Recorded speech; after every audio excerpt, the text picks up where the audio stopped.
ঠেলে লই গেছি কিন্তু বাবু দৌড়ে আসলে আরে আবুর হুর কোপ কোনো কথা কোপ শুরু হয়ে গেছে।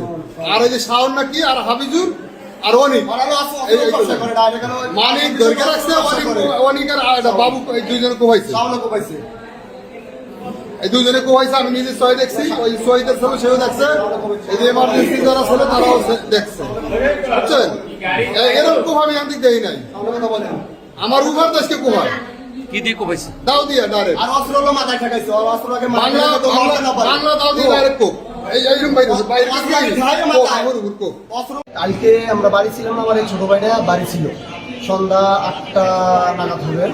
তো ওরা একা পাইয়া ওরা 4 জনে আসুক পেশকে ধইরা মানে পরে আসে হলো শাওন আর কি যে চাকরি করে কাসমের ছেলে, ওরা সরকারি চাকরি করে, ও আইসেই 40 কিলোমিটার আর কি কোপ মারছে মাথা মারে। পরে অনেক লোকজন ছিল ঠেকাই দিছে, পরে ওইভাবে ওরা নিয়ে গেছে। যখন আমরা জানতে পারছি তখন আজকে ওরা নিয়ে আমরা বাড়িতে গেছি যে হাসপাতালে আসবো এটা প্রস্তুত নিয়ে, কিন্তু তার ভিতরে আমাদের আটকে দিচ্ছে, আমরা আর আসতে পারি না আমাদের প্রভাবশালীর ভিতরে।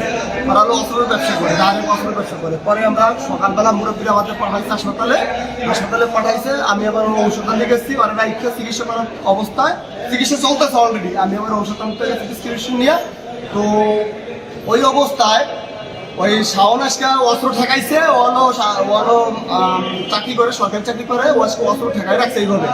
আর কুমাদের ছেলে বাবু কোপাইছে, আর কামালের ছেলে অনিক মানিক, আর হচ্ছে কুমাদের ছেলে বাবু, আর হলো হাবিজুর, এরা হলো কোপাইছে, ও আর অস্ত্র ঠেকাই রাখছে। এই কজনে এই দিনটা লাশ বানিয়ে রাখছে এখন বর্তমানে। বিরোধ হলো আমার চাচার সাথে, আমার আপন চাচার সাথে, কিন্তু ওরা হলো কখনই আমাদের জ্ঞান গুলো প্রতি নিয়ে আমাদের জায়গা জমি নিয়ে বিরোধ, আর ওরা হলো স্বাস্থ্য।